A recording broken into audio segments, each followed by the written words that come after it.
다 같이 일어나셔서 마음과 뜻과 정성을 모아 하나님께 주일 예배를 드리겠습니다. 하나님은 영이시니 예배하는 자가 영과 진리로 예배할지니라. 아멘.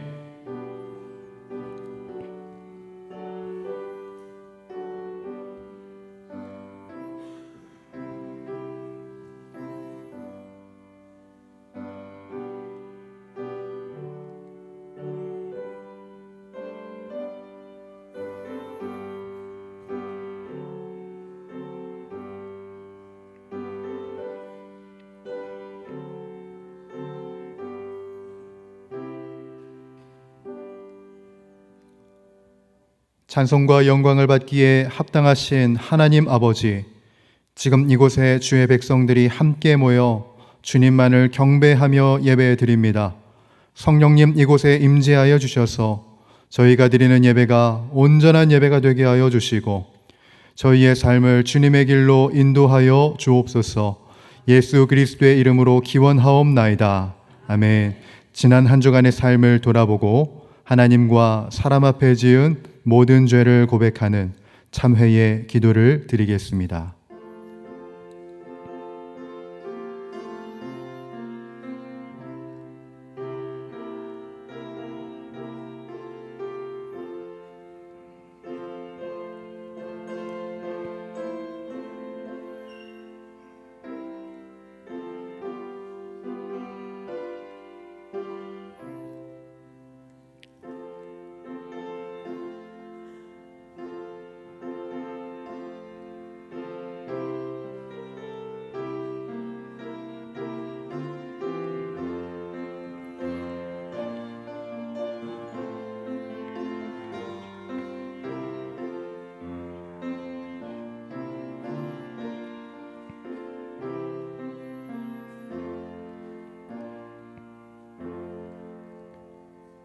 내가 이르기를 내 허물을 여호와께 자복하리라 하고 주께 내 죄를 아뢰고 내 죄악을 숨기지 아니하였더니 곧 주께서 내 죄악을 사하셨나이다.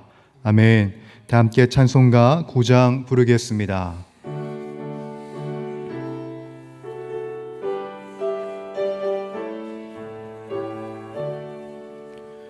하늘에 가득 찬 영광의 하나님, 온 땅에 충만한 존귀하신 하나님, 생명과 빛으로 지혜와 권능으로 언제나 우리를 지키시는 하나님, 성부와 성자와 성령 삼위의 하나님, 우리 예배를 받아주시옵소서.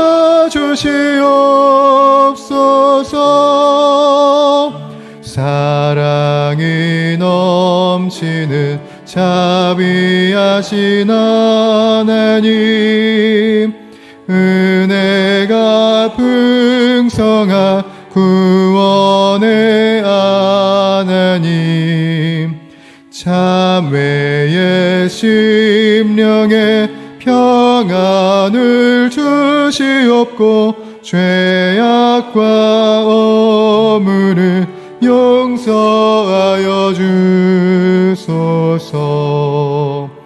찬송과 영광과 생명 구원의 하나님, 우리 예배를 받아주시옵소서. 연약한 심령을 굳게 세워주시고 우둔한 마음을 지혜롭게 하시고 주의 뜻 받들어 참되게 살아가며 주 말씀 따라서 용감하게 하소서. 권능과 지혜와 사랑 은혜의 하나님, 우리 예배를 받아주시옵소서. 주 앞에 나올 때 우리 마음 기쁘고 그 말씀 임되어 새 희망이 솟는다. 고난도 슬픔도 이기게 하시옵고 영원에 잇대어 살아가게 하소서. 우리의 자랑과 기쁨 생명의 하나님, 우리 예배를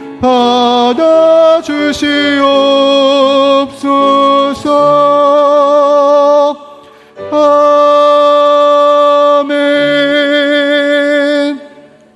사도신경으로 우리의 신앙을 고백하겠습니다. 나는 전능하신 아버지 하나님, 천지의 창조주를 믿습니다. 나는 그의 유일하신 아들 우리 주 예수 그리스도를 믿습니다. 그는 성령으로 잉태되어 동정녀 마리아에게서 나시고 본디오 빌라도에게 고난을 받아 십자가에 못 박혀 죽으시고 장사된 지 사흘 만에 죽은 자 가운데서 다시 살아나셨으며 하늘에 오르시어 전능하신 아버지 하나님 우편에 앉아 계시다가 거기로부터 살아있는 자와 죽은 자를 심판하러 오십니다. 나는 성령을 믿으며 거룩한 공교회와 성도의 교제와 죄를 용서받는 것과 몸의 부활과 영생을 믿습니다. 아멘. 다 함께 자리에 앉아서 기도하실 때 문규상 집사님께서 기도 인도하시겠습니다.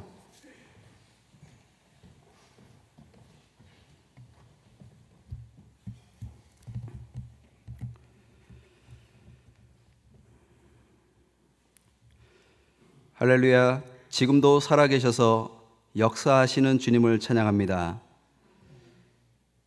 세월과 역사의 흐름 가운데서 주님은 여전히 사랑이 많은 목자와 같이 우리를 기다려 주시고 지켜주시고 인도하여 주시니 이 시간 감사드립니다. 오랜만에 긴 지난 추석 연휴 기간 동안 저희 모두가 안전한 가운데 즐거운 만남과 모임을 갖게 하여 주시고 동행하여 주시니 감사합니다. 이 기간 각자의 자리에서 회복을 이루고 하나됨을 이루는 귀한 역할을 잘 감당케 하여 주신 줄로 믿습니다. 우리 모두가 어느 자리에 있든지 그리스도의 사랑에 빚진 자들로서 사랑의 행함과 증거자들로 살아갈 수 있도록 축복하여 주시옵소서. 오늘은 특별히 일부 예배 이후에 온가족 사랑운동회를 갖게 됩니다. 이 행사를 위해 많은 분들의 준비와 헌신과 기도가 있었는데 많은 성도들이 참여하여서 안전하고 즐거운 하나됨을 이루는 축복의 시간이 될 수 있도록 인도하여 주시고 이 행사를 계기로 주 안에서 더욱 하나됨을 이루고 사랑의 공동체로 더욱 공고히 세워지는 저희 용인영락교회 공동체가 될 수 있도록 축복하여 주시옵소서. 모든 행사 진행 가운데 어려움과 불평과 불만이 없게 하시고 감사와 섬김과 기쁨이 넘치는 잔치가 될 수 있게 하여 주시고 모두가 행복한 축복의 시간이 될 수 있도록 인도하여 주시옵소서. 기도와 옵기는 내일부터 5일간 전교인 저녁 기도회가 있습니다. 이번 가을 기도회를 통해 많은 성도들이 기도의 자리에 나와 각자의 기도에 응답을 받는 축복된 자리가 되게 하여 주시옵고 우리의 영성의 깊이를 더욱 더하는 은혜의 시간이 될 수 있도록 인도하여 주시옵소서. 기도가 만사이온데 영적인 이 호흡이 더욱 원활하고 건강하여서 남은 올해의 3개월도 저희 성도들 모두가 주와 함께 승리하게 도와 주시옵소서. 오늘의 예배 중 어떤 사람이 다른 사람에게라는 제목으로 담임 목사님께서 말씀을 증거하실 때 성령의 인도하심과 충만함으로 예배된 은혜와 메시지가 모든 성도들에게 잘 전달되어지게 하시고 그 말씀이 옥토밭의 씨앗과 같이 잘 심겨져 열매 맺게 하옵소서. 또한 말하는 자와 듣는 자 모두가 성령의 임재하심을 느끼는 성령 충만한 예배가 되게 하여 주시옵고 특별히 담임 목사님의 목회와 사역을 축복하여 주셔서 영적으로 혼란하고 위기인 이 시대에 주님의 선택하심과 쓰임을 받는 모세와 같은 영적인 리더십을 갖게 하여 주시옵고 영혼을 구하고 영혼을 살리는 귀한 사역과 목회를 잘 감당할 수 있게 하시며 영육간에 늘 강건할 수 있도록 축복하여 주시옵소서. 또한 현재 하반기 블레싱데이를 계획하고 진행하고 있습니다. 영혼을 사랑하는 주님의 마음으로 기도하며 준비하는 가운데 우리 주변에 잃어버린 영혼들이 주께로 돌아오는 축제의 시간을 즐기게 하여 주시옵소서. 이 기간 동안 저희 성도들이 마지막 때에 주님의 지상명령과 사명을 온전히 감당하는 가운데 주님의 일하심을 경험하며 간증하는 축복된 시간 되게 하여 주시옵소서. 이 시간 특별히 기도하건대 우리의 자녀들을 위해 기도합니다. 세상이 더욱 혼란스럽고 유혹과 미혹이 많은 이 시대에 우리의 자녀들이 믿음 안에서 주께로 시선을 고정하고 믿음의 뿌리와 중심을 잃지 않고 건강하게 잘 성장하게 하여 주시옵소서. 영적인 것과 그렇지 않은 것을 잘 구별하고 분별하게 하여 주시고 주님과의 인격적인 만남과 친밀한 관계를 통해 세상에 줄 수 없는 평안과 사랑을 알게 하여 주시옵고 나아가 하늘의 복을 받아 그 복을 세상에 전하고 증거하는 믿음의 자녀들 되게 하여 주시옵소서. 특별히 수능과 취업을 준비하는 우리의 자녀들을 위해 기도할 때에 이들에게 성령의 지혜와 담대한 믿음과 성실함을 허락하여 주셔서 각자가 기도하며 준비한 것에 응답받는 시간 되게 하여 주시옵고 이 모든 결과를 통해 주님께 영광 돌리는 믿음의 자녀들 되게 하여 주시옵소서. 오늘의 이 예배와 모임이 있기까지 수고와 헌신을 아끼지 않는 많은 손길들이 있습니다.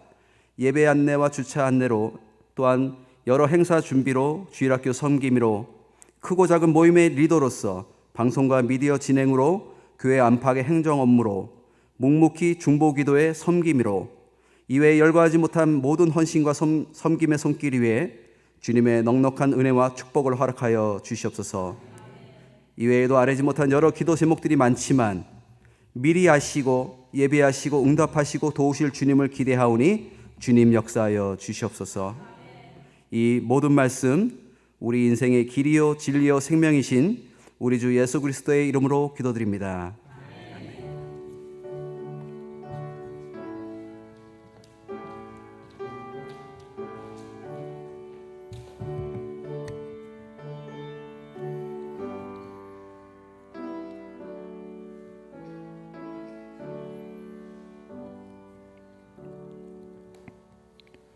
오늘 우리에게 주시는 하나님의 말씀은 역대하 24장 1절에서 3절까지의 말씀입니다.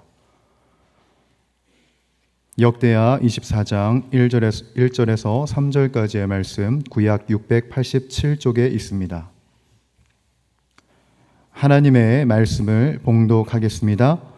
요아스가 왕위에 오를 때에 나이가 7세라 예루살렘에서 40년 동안 다스리니라. 그의 어머니의 이름은 시비아요 브엘세바 사람이더라. 제사장 여호야다가 세상에 사는 모든 날에 요아스가 여호와 보시기에 정직하게 행하였으며 여호야다가 그를 두 아내에게 장가들게 하였더니 자녀를 낳았더라. 이것은 하나님의 말씀입니다. 아멘.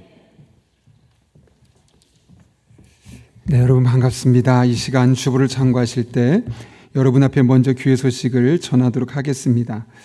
하반기 블레싱데이 기도 주간인데요. 우리가 가장 중요한 건 먼저 전도 대상자를 작정하는 거겠죠. 하나님께서 관심 갖고 있는 또 이 시기에 나를 통해 복음을 들어야만 하는 분명히 그런 사람이 있을 겁니다. 생각나게 해달라고 기도하고 또 우리가 적어도 두 사람을 이번에 품고 그들에게 복음을 전하는 그런 기회가 됐으면 합니다. 예수님께서 이를 위해서 십자가까지 지셨는데 우리는 십자가까지는 아니더라도 또 그와 같은 귀한 사명을 함께 감당할 수 있었으면 하고요. 아울러 전도 작정하신 분들을 위해서 선물을 또 준비했으니 1층에서 선물을 수령해 가시면 되겠습니다. 가을 전교인 저녁기도회가 내일부터 일주일 동안 금요일까지 있습니다. 이번에.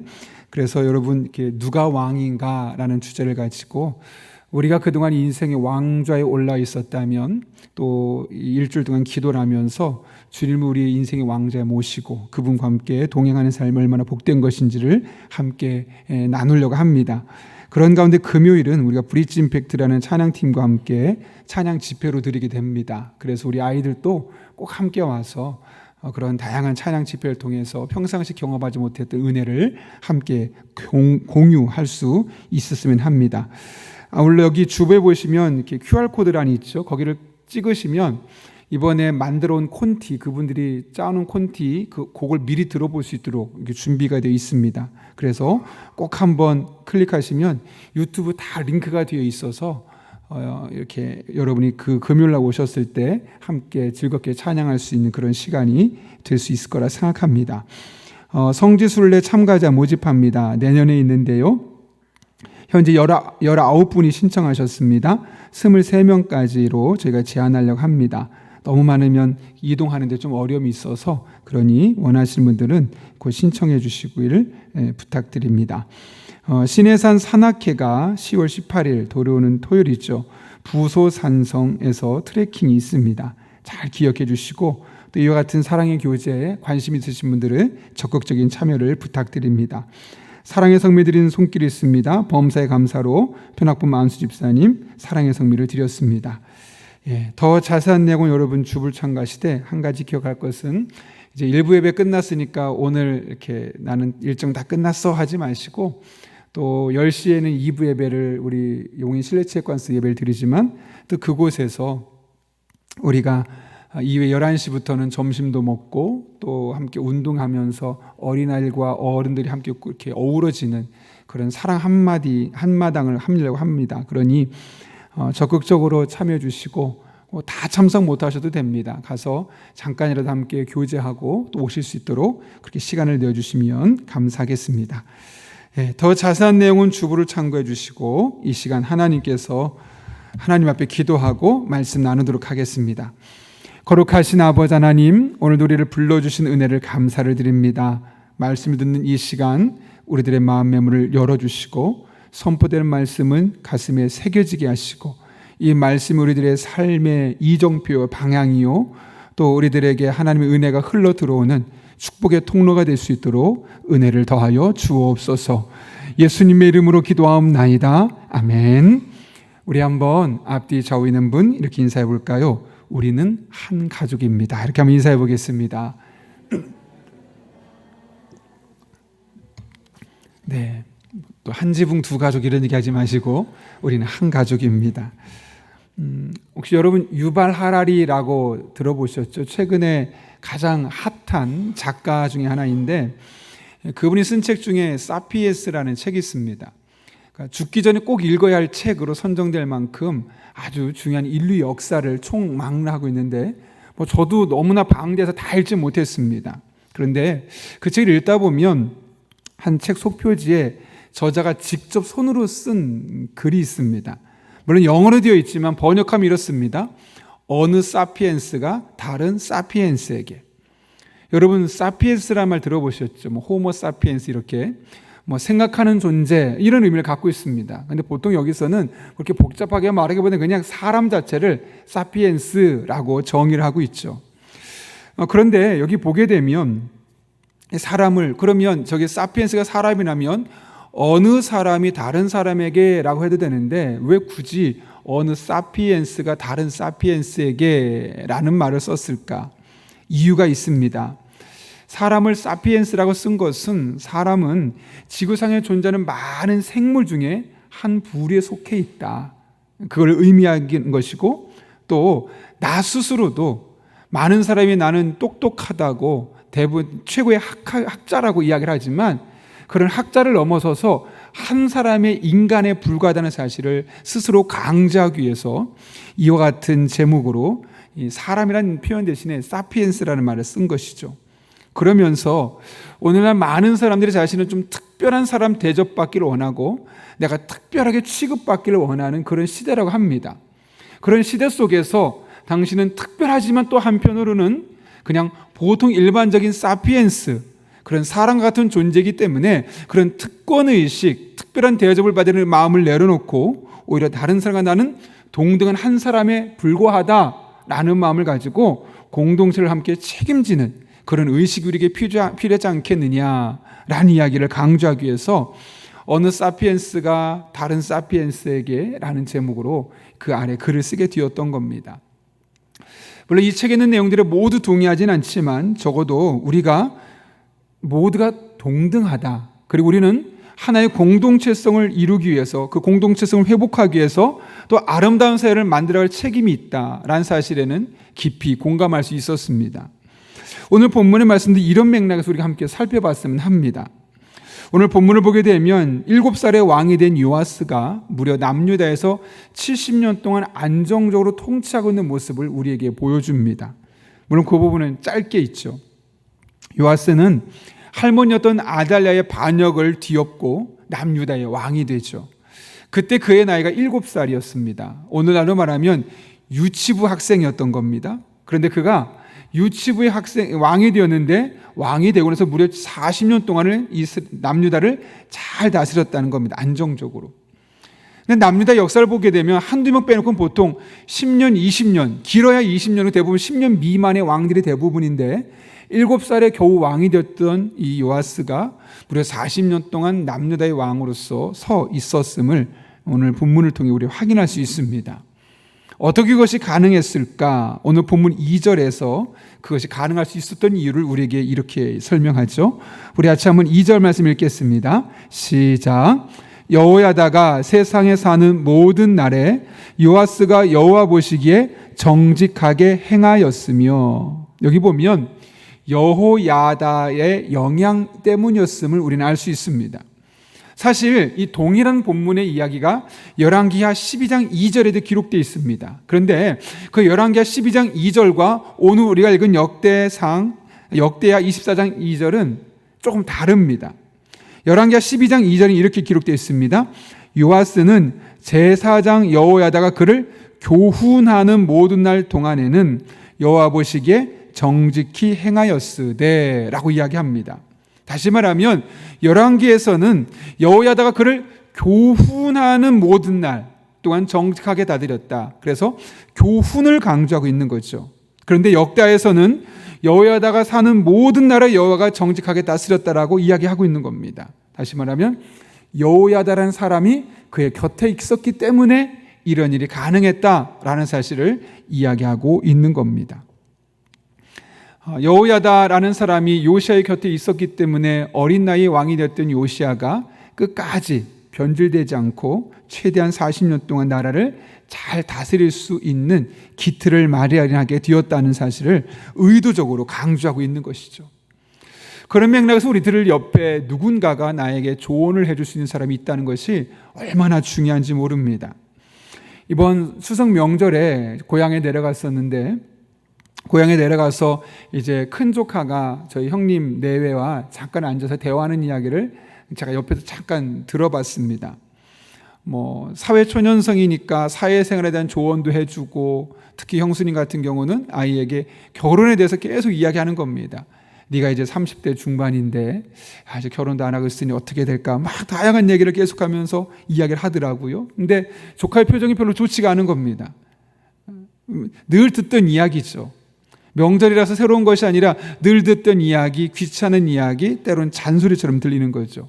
그래서 제가 구원투수로 짠 하고 등장했습니다. 야, 삼촌하고 얘기하자.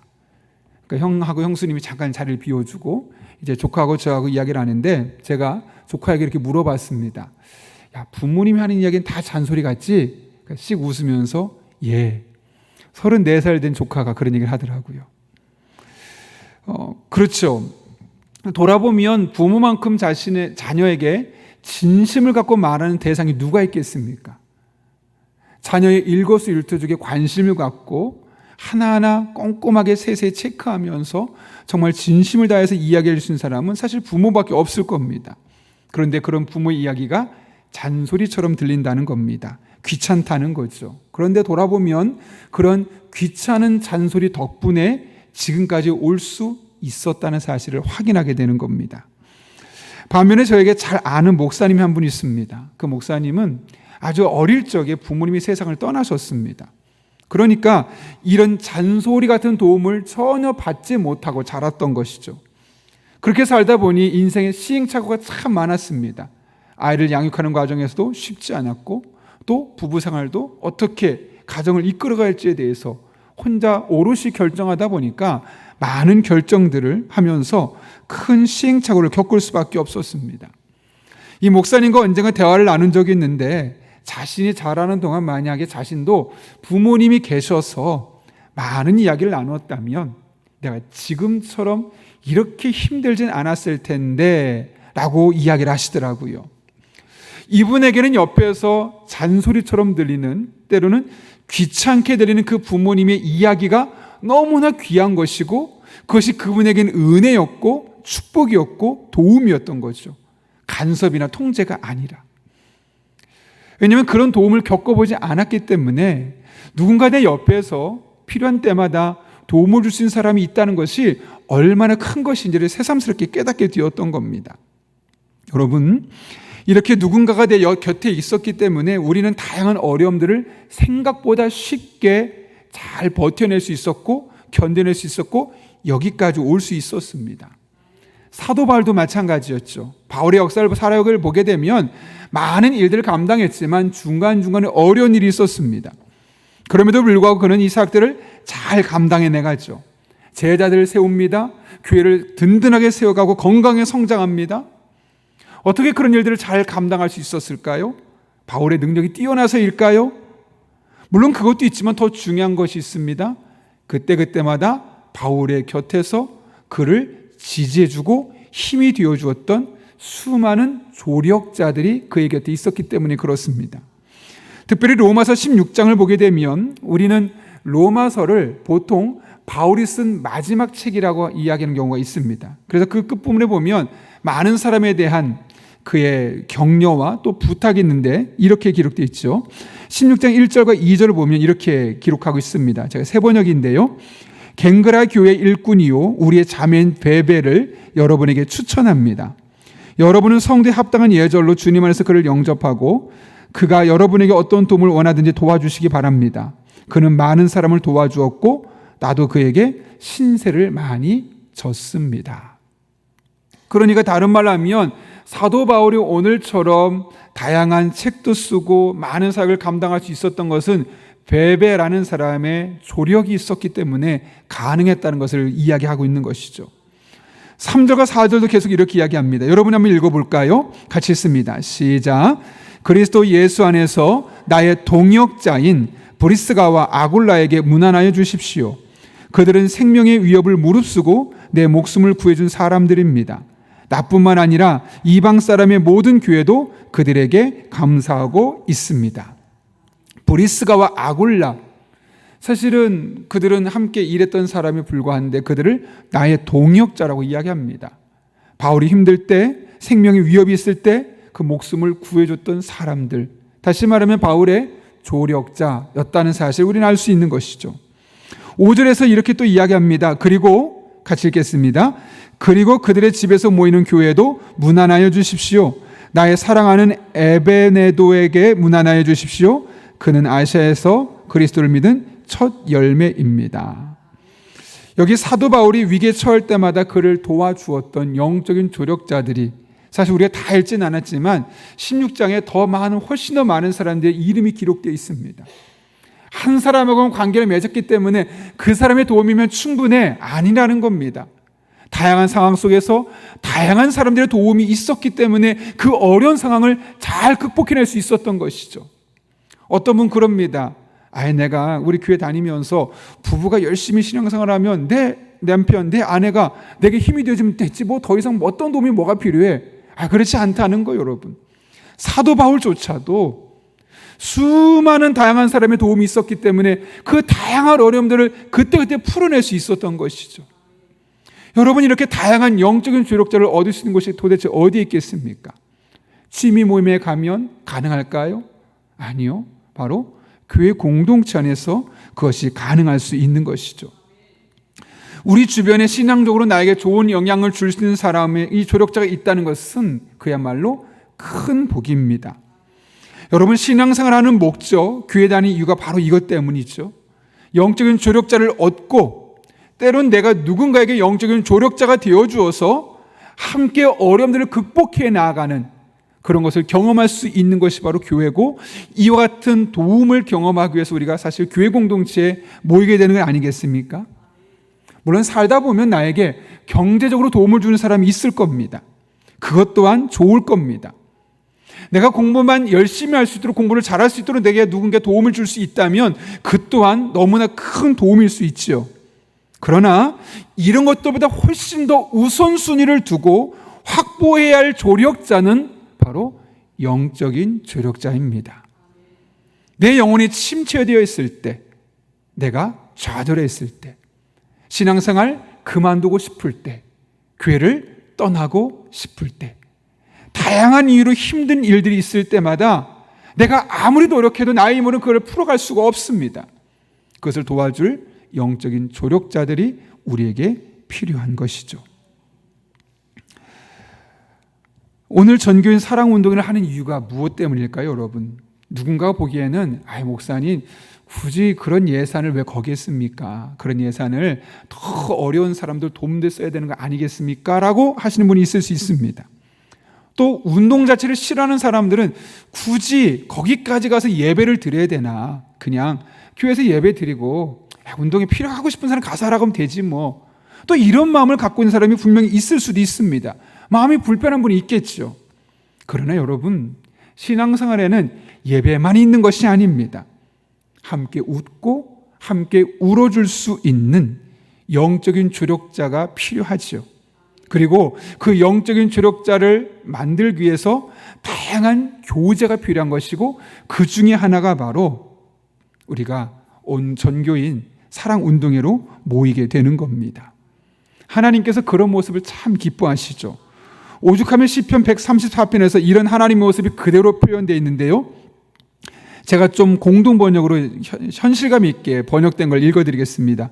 이다지도 좋을까, 이렇게 즐거울까, 형제들 모두 모여 한데 사는 일. 아론의 머리에서 수염 타고 흐르는 옷깃으로 흘러내리는 향긋한 기름 같구나. 헤르몬 산에서 시온산 줄기를 타고 굽이굽이 내리는 이슬 같구나. 그곳은 야훼께서 복을 내린 곳, 그곳은 영생이로다. 이다지도 좋을까, 이렇게 즐거울까. 우리가 그렇게 함께 교제하면서, 운동하면서, 대화하면서, 음식을 먹으면서 하는 그런 모든 행동, 하나님 보시기에 이다지도 좋을까, 이렇게 즐거울까 고백할 수 있는 그런 현장임을 우리에게 말씀하고 있는 것 아니겠습니까? 이번 전교인 사랑운동회가 이 사랑운동회를 통해서 우리 교회 공동체가 이런 공동체성을 다시 한번 회복하고, 또 하나님의 마음을 시원케 하는, 또 즐겁게 하는 그런 영적인 공동체를 거듭날 수 있기를 예수님의 이름으로 축원합니다. 그런가 하면 이 요아스를 향한 여호야타의 영향력은 더 깊은 부분에까지 미치고 있음을 보게 됩니다. 오늘 본문 계속되는 말씀 보게 되면 요아스가 결혼을 해서 자녀를 낳은 사건을 언급하죠. 그런데 그 결혼이 어떻게 성사되고 있습니까? 그 요아스의 결혼을 누가 계획하고 누가 주도하고 있습니까? 여호야다입니다. 오늘 본문 3절의 말씀 같이 읽겠습니다. 시작. 여호야다가 그를 두 아내에게 장가들게 하였더니 자녀를 우리 성경에는 그냥 자녀를 낳았다라 한 명을 낳은 것처럼 보이죠. 그런데 원문을 보고 세번역을 보면 이렇게, 원문을 그대로 번역한 세번역을 보면 이렇게 되어 있습니다. 같이 한번 다시 읽겠습니다. 시작. 여호야다는 왕에게 두 아내를 추천하였다. 왕과 그 두 아내 사이에서 아들, 딸들이 태어났다 라고 이야기합니다. 아들들과 딸들로 원문은 더 정확하게 번역하고 있죠. 왜 두 아내일까? 아마도 첫째 아내에게 문제가 생겨서 두 번째 아내일 수도 있다라고 정확한 내용을 이야기하지 않기 때문에 그렇게 많은 학자들이 또 추측하기도 합니다. 어찌되었든 요시야가 결혼하는데 누가 그 결혼을 주다고 했느냐? 누가 배우자를 결정했느냐? 여호야다가 결정했다는 겁니다. 그런데 그 결정에 대해서 요시야도 왜 그렇게 했냐고 말하지 않습니다. 또한 요시야의 어머니도 그것을 너무나 당연하게 받아들이고 있습니다. 솔직히 오늘을 살고 있는 우리가 보기에는 쉽게 납득이 안 되는 일입니다. 우리 생각으로는 보통 요아스가 스스로 자신의 배우자를 결정하거나 선택하거나 그의 부모들이 결정하는 경우가 참 많습니다. 그런데 오늘 본문은 여호야다가 결정했다고 이야기합니다. 그리고 그 결과를 오늘 본문은 그들 사이에서 아들, 딸들이 태어났다라고 아주 담백하게 진술합니다. 이게 무슨 말일까요, 여러분? 여호야다의 결정과 그 결정을 따랐던 요아스와 그의 부모님 가정에 이런 하나님의 축복이 있었다는 사실을 강조하고 있는 것이죠. 역대기 저자는 이를 통해서 배우자를 선택하는 기준이 무엇이 되어야 될지를 우리에게 말씀하고 있죠. 그 기준이 무엇입니까, 여러분? 배우자를 결정할 때 가장 중요한 기준이 무엇인가요? 두 사람의 감정일까요? 아니면 우리가 둘이 결혼하면 그래도 경제적으로 좀 더 여유 있게 살 수 있어, 경제적인 부분일까요? 혹은 어려움이 있는데 그 어려움을 극복해내기 위한 어떤 구체적인 상황 때문일까요? 아니라는 거죠. 물론 그런 것들을 무시할 수 없겠지만, 완전히 무시해서는 안 되겠지만 더 중요한 것이 있다는 겁니다. 그것은 바로 신앙적인 결정입니다. 이것을 최우선으로 삼아야 한다는 것이고, 여호야다가 바로 이 역할을 감당했던 겁니다. 왜냐하면 바로 그의 전에 여호사밧이 왕이 되었을 때 그의 자녀를 아합의 딸과 결혼시켜서 그 나라가 망해갔던 것을 보았던 겁니다. 믿음이 없는 가정과 결혼했을 때 처음에는 좋아 보였겠죠. 그것이 경제적으로 이득을 안겨주었겠죠. 그러나 결국 그의 가문을 무너뜨리는데 가장 중요한 핵심적인 역할을 했던 것을 여호야다는 너무나 생생하게 보았던 겁니다.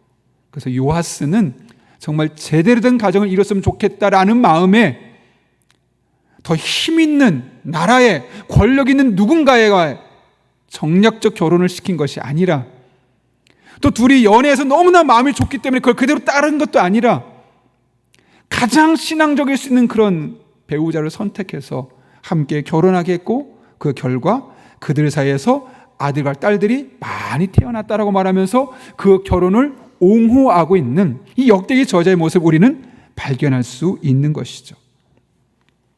여러분, 결혼에서 배우자를 결정할 때 가장 중요한 기준은 마음과 마음이 이어지는 것도 중요하고, 경제적인 상황도 중요하고, 또 부모들의 동의도 다 중요하지만 가장 중요한 것은 바로 신앙입니다. 신앙적인 결정이 그 안에 반드시 포함되어야만 하는 것이죠. 바울이 에베소 교회 성도들에게 부부관계에 대해서 이런 말을 남겼어요. 남편들아, 아내 사랑하기를. 어떻게 사랑하라고 할 것 같습니까, 여러분? 진심을 다해라, 마음을 다해라, 다양한 방법을 표현할 수 있겠죠. 그런데 뭐라고 표현하냐면, 그리스도께서 교회를 사랑하시고 그 교회를 위해서 자신을 주신같이 해라. 다시 말하면 예수님께서 이 땅에 오셔서 십자가에 못 박혀 죽으시기까지 희생하셨던 그 모습을 보고 네가 남편이라면 아내를 위해서 그만한 희생을 감수해야 하는 것이 진정한 사랑을 이어질 수 있다라고 이야기를 하는 겁니다. 그런데 교회를 다니지 않는 사람이, 신앙생활하지 않는 사람이, 예수님의 십자가의 의미를 모르는 사람이 어떻게 아내를 그런 마음으로 사랑할 수 있겠습니까? 생물학적으로 예뻐서 마음이 끌려서 호르몬 때문에 잠깐은 좋아지겠지만 그것이 끊어진다면, 그 효과가 약해지기 시작한다면 그 사랑은 점점 약해지고 흐려질 수밖에 없는 겁니다. 그러나 하나님의 사랑을 아는, 예수 그리스도의 십자가의 죽으심의 그 희생을 아는 배우자는, 그런 남편은 아내를 그렇게 할 수 없는 것이죠. 생물학적으로는 점점 아내가 늙어갈 수 있습니다. 외적으로 매력도가 떨어질 수 있습니다. 과거의 설렘이 사라질 수 있습니다. 그러나 그럼에도 불구하고 우리의 죄가 있음에도 불구하고 십자가에 못 박혀 죽으신 그 예수님의 희생을 기억하는 사람이라면 나도 그와 같은 모습으로 나의 배우자를 사랑해야지 하는 마음으로 사랑할 수 있게 되는 겁니다. 그래서 결혼에 있어서 배우자를 선택하는 과정에 있어서 가장 중요한 게 두 사람 사이에 마음이 통하는 것도 아니고 경제력도 아니고 바로 신앙이라는 사실을 우리는 다시 한번 확인할 수 있는 것이죠. 예전에 사역했던 교회에서 한 분이 딸이 결혼한다는 소식을 들었습니다. 그런데 고민이 있다고 합니다. 무엇이 고민입니까? 여쭤봤습니다. 따님이 결혼할 그 시댁이 흔히 말하는 다락방 2단입니다. 그래서 고민하시더라고요. 그래서 이분이 2단이니까 얘를 보내야 되나 말하나 고민하고 있구나. 이미 두 사람은 너무너무 좋다고 해서 결혼까지 다 상견례하고 났더니 그제서 안 거예요. 어떡하지? 목사님 어떻게 되나요? 제가 물어봐서 어떻게 하고 싶습니까? 그래도 상견례까지 했고 또 그 집이 참 잘 살아요. 그 시아버지 직업도 너무 좋고 얘도 대기업 다니고 그냥 결혼하면 편하게 잘 살 수 있고 너무너무 좋은데 딱 하나 흠이 있는데 그게 바로 2단이라는 거예요. 반대가 돼야 되는데 딱 하나 흠이 있는 게 2단이라는 거예요. 제가 뭐라 했을까요? 심각하게 한번 고민해보고 기도하고 결정하시면 어떨까요? 그 얘기는 뭘까요? 하지 마십시오라는 얘기입니다. 어떻게 했을까요? 하셨어요. 너무 마음이 아팠어요. 딱 하나 아쉬운 게 뭐라고요? 2단이라는 거. 그 집이 돈도 많고 이 아이 직장도 너무나 좋고 둘이 사이도 너무 좋다는 거죠. 딱 하나 아쉬운 거 신앙이 없는 것도 아니라 2단인데 그게 가장 뒤로 처진 거예요. 너무너무 마음이 아팠습니다. 그럼 어떤 분은 이렇게 말할 거예요. 목사님, 그럼 무조건 믿는 사람과 결혼해야 됩니까? 라고 반문할 수 있어요. 그러면 가장 좋죠. 그런데 현실적인 어려움이 있어요. 최근에 한 다른 교회 권사님이 이야기를 들었는데 그 딸도 34살이라고 하더라고요. 아직 자녀가 남자친구가 없어서 걱정이래요. 제가 볼 때는 그 아이가 흔히 말하는 학벌도 좋아요. 외모도 키도 크고 준수해요. 여자아이인데 왜 결혼 못하느냐? 내 주변에서 믿는 남자들이 없다는 거예요. 실제로 저희 아이가 큰아이가 기독교 학교 다니지 않습니까? 대학교를. 그런데 봤더니 자기 과에서 같은 학년에서 교회 다니는 애가 2-3명도 안 된다는 거예요. 그중에 남자는 자기밖에 없고. 그러니까 이게 현실적으로 믿는 사람과 결혼해야 됩니다. 저희 큰아이가 그러더라고요. 아빠 그럼 교회에서 결혼해야 되나요? 우리 교회에서? 그러더라고요. 그래서 네가 알아서 해라고 제가 농담 반 진담 반 이야기했는데 지금 10대 아이들은 기독교인과 10%밖에 안 된답니다. 그런 과정 속에서 믿는 사람과 결혼해. 이게 참 현실적으로 쉬운 게 아닙니다. 그럼 그 중에 다른 사람은 아예 결혼을 하지 말아야 되는 거겠죠. 참 쉽지 않은 상황 속에 오래전에 사역했던 한 교회에서 한 안수 집사님이 임직하시는 날 권사님이 저를 찾아오셨어요. 그럼 하시는 말이 목사님 제 평생의 소원이 이루어졌어요 라고 말하는 거예요. 이 권사님의 소원은 남편이 안수 집사가 되는 거구나. 직분 욕심이 있나? 순간적으로 잠깐 생각했는데 근데 무슨 말입니까? 라고 제가 여쭤봤어요. 근데 원래는 남편이 연애할 때 교회를 안 다녔었대요. 그런데 본인은 교회를 다녔고 믿는 사람과 결혼해야 되는데 이 사람이 너무나 좋은 거예요. 그럼 어떡할까? 이 사람을 어떻게든 교회를 다니겠다.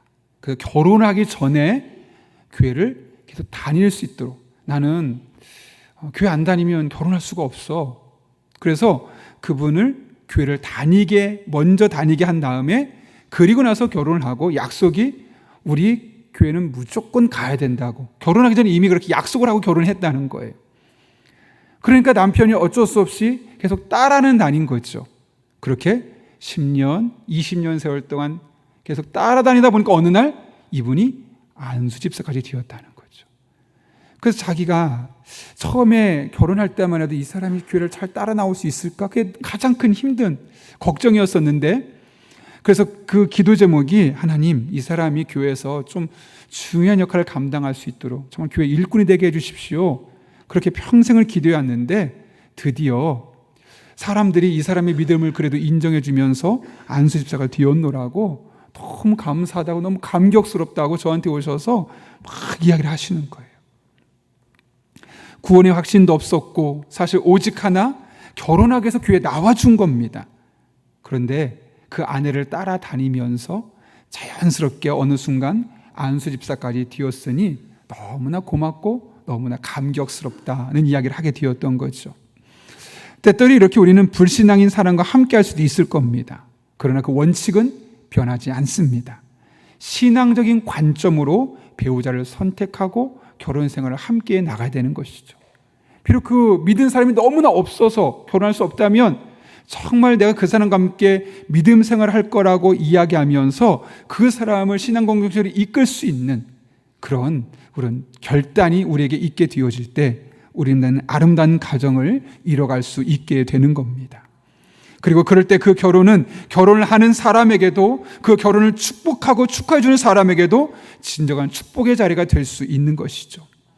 여러분, 여호야다의 결정에 요시야와 그의 어머니는 이런 방구 없이 동의한 것처럼 배우자의 결정 과정에 신앙이 가장 중요한 우선순위가 될 수 있기를 바랍니다.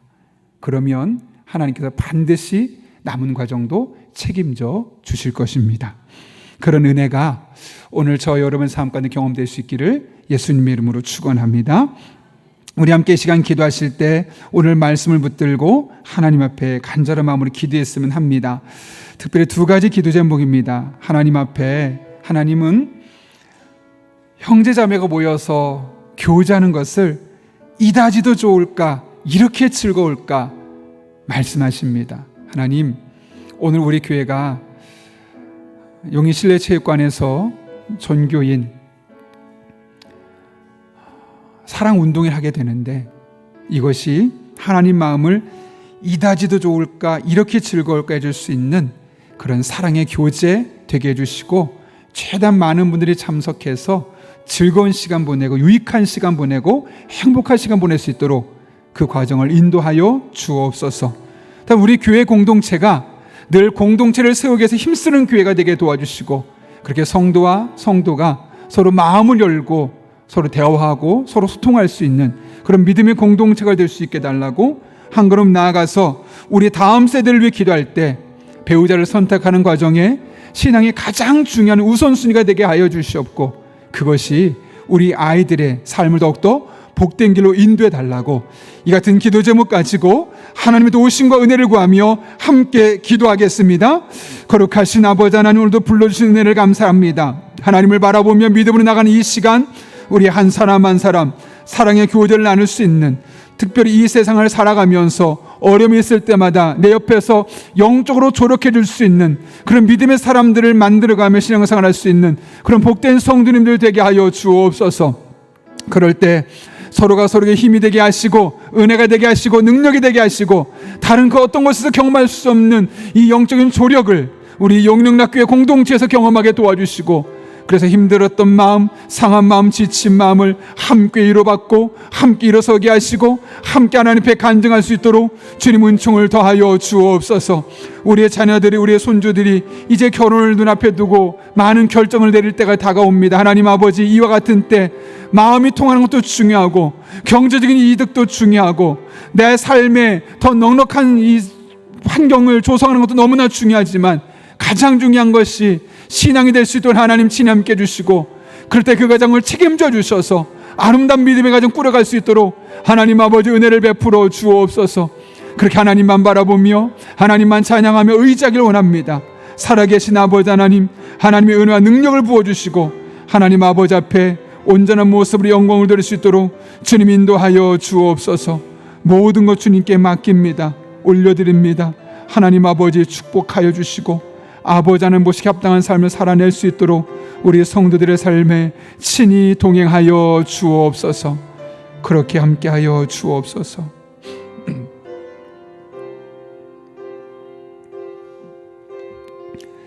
거룩하신 아버지 하나님, 험난한 세상에서 이 험난한 세상의 풍파에 넘어질 수밖에 없고 쓰러질 수밖에 없는 우리들 잘 일어설 수 있도록 우리 주변의 믿음의 조력자들을 허락하신 은혜를 진심으로 감사를 드립니다.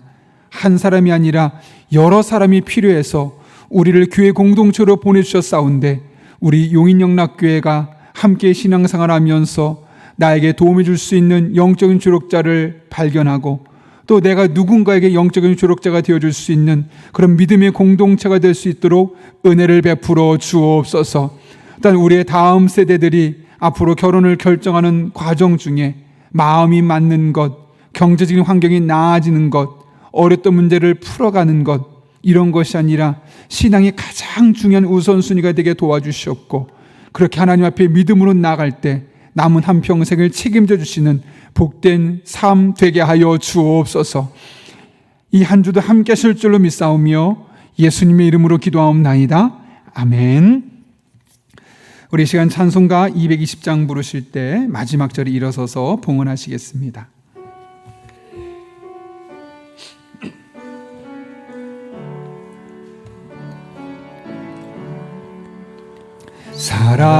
사랑하는 주님 앞에 형제자매 한자리에 그 신은혜 생각하며 즐거운 찬송 부르네.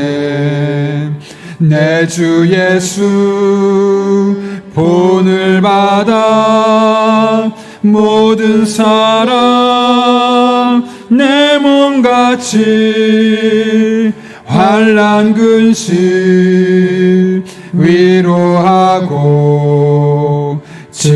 진심으로 사랑하세.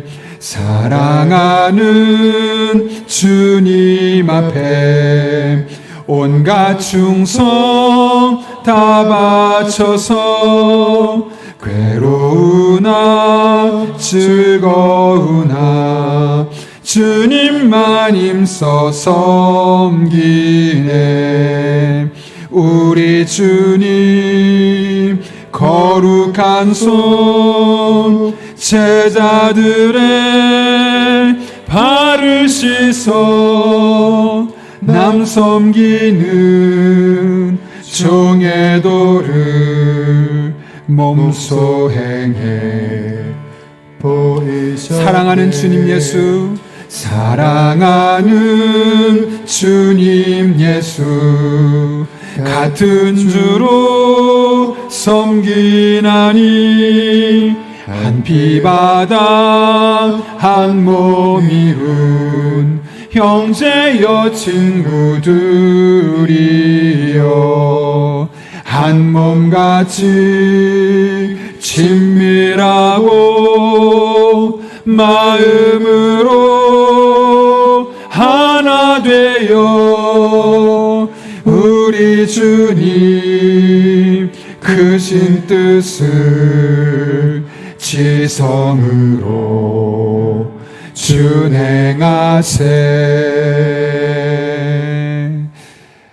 살아계신 하나님 아버지, 이 땅에 외로이 던져진 것 같은 우리들의 일상에 옆에 믿음의 형제 자매들을 보내주시고 그들과 함께 하나님 앞에 예배하며 함께 찬양하며 함께 성경 공부하며 함께 교제하며 함께 세상을 섬길 수 있는 은혜를 우리에게 허락하심에 진심으로 감사를 드립니다. 이 모든 것 하나님께서 우리 한 사람 한 사람에 허락하신 영적인 기회요 특권임을 깨닫게 됩니다. 이 험난한 세상을 살아가며 우리가 힘들 때 외로울 때 나를 도와줄 수 있는 영적인 주력자를 귀에서 잘 발견할 수 있는 우리들 되게 도와주시고 한편으로 우리가 누군가에게 그런 영적인 주력자 역할을 감당할 수 있도록 우리 신앙을 더욱더 반석 위에 세워 주옵소서. 하나님 아버지, 여호사밧이 훌륭한 왕이었지만 자녀를 결혼을 결정하는 과정에 아합의 가문과 결혼하며 그 가정이 힘든 시간을 보냈던 것을 깨닫게 됩니다. 오늘 요아스와 그의 어머니가 여호야다의 결정에 순종하며 나갔을 때 많은 자녀들을 두었다는 사실을 통하여 그 가정을 축복하신 것을 깨닫게 됩니다. 우리 성도님들, 우리 청년들, 우리 학생들, 우리 손주들, 남은 한 평생 살아가면서 결혼을 앞두고 배우자를 선택할 때 가장 중요한 것이 두 사람의 마음도 아니요, 경제적인 조건도 아니요, 신앙이 가장 우선순위가 되게 도와주시고, 그럴 때 하나님께서 남은 한 평생 그들의 삶에 친히 동행하시며 가장 아름답고 행복한 부부의 삶이 될 수 있도록 은혜 베풀어 주옵소서. 그렇게 모든 것 주님께 맡겨드리오니 오늘도 우리 성도들의 삶에 친히 깊숙이 개입해 주시고 하나님의 풍성한 은혜가 날마다 순간마다 경험되게 하여 주옵소서. 거룩하신 아버지 하나님, 이와 같은 마음을 우리 성도님들이 이 한 주도 하나님 앞에 믿음의 고백으로 살았고, 그 믿음의 고백이 너무나 감사하여 오늘 빈손으로 나오지 아니하고 하나님을 향한 사랑의 고백을 담아 믿음을 담아 다양한 제목들 예물 드렸습니다. 이 모든 예물 기쁘게 받아 주시옵고 우리 성도 한 사람 한 사람의 삶에 하나님의 다함이 없는 은혜가 끊임없이 반복되는 일상을 살게 하여 주옵소서. 우리 성도들의 피와 땀과 눈물이 담겨있는 예물 드리오니 단 한 푼 덧으로 쓰여지지 아니하도록 영적인 분별과 지혜를 주시고 늘 깨어 기도하는 믿음의 공동체가 그런 믿음의 성도님들이 되게 하여 주옵소서. 또 복잡하고 험난한 세상을 향해 나아갑니다. 때를 따라 돕는 은혜로 힘 주시고 능력 주시고 지혜 주시고 만남의 복을 주시고 늘 성령 충만한 가운데 기도할 때 모든 것을 합력하여 선을 이루시는 하나님의 은혜를 고백하며 간증할 수 있는 복된 성도님들 되게 하여 주옵소서. 오늘 운동회 가운데 함께해 주시고 내일부터 이어질 일주일 동안의 저녁 기도에 함께해 주셔서 하나님의 풍성한 은혜를 날마다 경험하고 그 하나님과 동행하는 복된 성도님들 되게 하여 주옵소서. 함께 하실 줄로 믿사옵고 지금은 우리 주 예수 그리스도의 은혜와 하나님 아버지의 변함없는 사랑과 성령님의 역사하심이 오늘 주신 말씀을 내게 주신 말씀을 받고 남은 한평생 믿음의 동역자가 되고 믿음의 동역자를 발견하고 또한 하나님 안에서 신앙을 우선순위에 삼고 한평생 믿음으로 살기로 결단하는 이 자리에 머리 숙인 한 영혼 위에 그들의 삶의 자리, 우리 교회와 나라와 민족, 북한 땅과 온 세계 열방, 또 오늘 체육대회 위에 이제부터 영원토록 함께 하시옵기를 간절히 축원하옵나이다. 아멘.